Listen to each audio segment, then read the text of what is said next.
कोयला गांव है एक, हम्म। कोयला गांव है हम्म। 12 जिले का। 12 जिले में कोयला गांव। हाँ, हम्म। वहां छोड़ के आए, वहां के कुछ कार्यकर्ताओं से परिचय करा के आए, जी। वो तुम यहाँ काम करो। हम्म। तो छोटी सी एक एक जो वहां के कार्यकर्ता थे उसका घर था, उसमें बाहर की जो दुकान टाइप होती गांव में जैसा होता है वो थी, उसमें मैं रहा हम्म। और शाखा लगाता भी सही, सीखता भी सही। जी। तो वहां मैं 6 महीने रहा। उन्होंने मेरे को देखा कि हाँ काम कर रहा है, कर सकता है। हम्म। तो फिर 6 महीने के बाद मेरे को उन्होंने अ, केलवाड़ा, जो 12 जिले का शाहबाद तहसील का अ, बड़ा कस्बा है, जी। वहां ले गए। बोला अब तुमको यहाँ काम करना है। हम्म। और वहां के मांगीलाल जी गौड़, हम्म। जो पीटीआई थे लेकिन संघ के कार्यकर्ता थे, अच्छे कार्यकर्ता है, जी। उनसे मिलाया और उनका है कि अब यहाँ काम करना है। तो उनके साथ मिलकर के हमने काम प्रारंभ किया। लगभग साल भर वहां मुझे रखा। हम्म। उसके बाद तहसील मुख्यालय शाहबाद है, हम्म। वहां शाहबाद कहा कि अब तुम वहां काम करोगे, जिसमें केलवाड़ा भी शामिल था। जी। वहां जाकर के मैं वहां काम किया। वहां मैंने 2.5 साल के आसपास काम किया।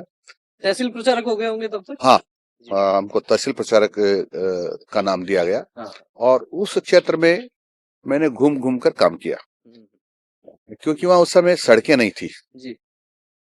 आवागमन के कोई दूसरे साधन भी नहीं थे। हम्म। तो साइकिल से ही हम जाया करते थे। लगभग कितने किलोमीटर साइकिल चला लेते होंगे प्रतिदिन, एक अनुमान के हिसाब से बात करें तो? प्रतिदिन तो क्या था कि हम प्रवास पर जाते होंगे प्रवास तो? पर जाता था, लेकिन कुछ गांव ऐसे थे जहां हमको साइकिल को कंधे पे लेकर जाना पड़ता था। कंधे पर लेके जाना होता? हाँ, जब हम जाते शाहबाद से राजपुर, जी। तो इतनी घाटी थी कि वह साइकिल पर बैठकर चढ़ नहीं सकते थे, और यदि दूसरी होके जाएंगे तो बड़ा लंबा पड़ता था। हम्म। तो वो घाटी चढ़ने के लिए साइकिल को कंधे पे लेते थे, हम्म। लेता था और फिर चढ़ता था। और जंगली जानवरों का डर भी वहां बना रहता था कि घना जंगल था। हम्म। तो राजपुर जाया करते थे, वहां ऐसे करके कई गांव में शाखा लगाते थे। तो ऐसे कभी भय नहीं लगता था कि रास्ते में अकेले जा रहे हैं, दुर्गम घाटियां हैं, साइकिल डर कंधे पर है, जंगली जानवर, कोई पैंथर, कोई टाइगर, कोई आ गया तो? लगता था, लेकिन हम हनुमान चालीसा का जितनी भी आती थी 2-4 पंक्तियां, जी। उसको गुनगुनाते हुए और निकल जाते थे। जी। एक सवाल और करूंगा, आपके अनुभव तो साथ में लेंगे ही।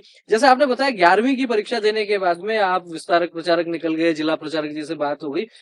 परिवार में उस समय किस प्रकार की परिस्थिति थी? क्या घर वालों से पूछकर निकले थे, उनकी सहमति थी, या घर वाले परेशान थे? घर की क्या परिस्थिति रही होगी?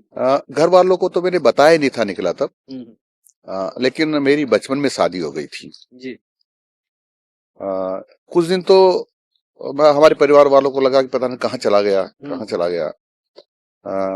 कुछ दिन बाद किसी को पता चला कि वो तो उधर केलवाड़ा की तरफ गया, शाहबाद तहसील में गया। तो लोगों ने, कुछ ने, गांव वालों ने, क्योंकि शाखा तो जानते नहीं थे, संघ को जानते नहीं थे, जी। बोला वो तो डकैत बन गया है और कर गया। ऐसी चर्चाएं बहुत चली। इस तरह की भी चर्चा हो गई? हाँ, बहुत चली, इस चर्चाएं इस प्रकार की चली। जी। फिर घर वालों को 2-1 महीने बाद पता चला कि मैं संघ के संघ प्रचारक हो के गए? संपर्क में हूँ। तो प्रचारक तो समझते भी नहीं थे, जी। और शाखा वाले ले गए उसको, ऐसा उनको कहा गया। तो 6-7 महीने के बाद फिर बड़ा लगा कि माँ की बहुत रोती है या ऐसा परेशान रहती है। हाँ हाँ। तो फिर मैं एक दिन घर आया।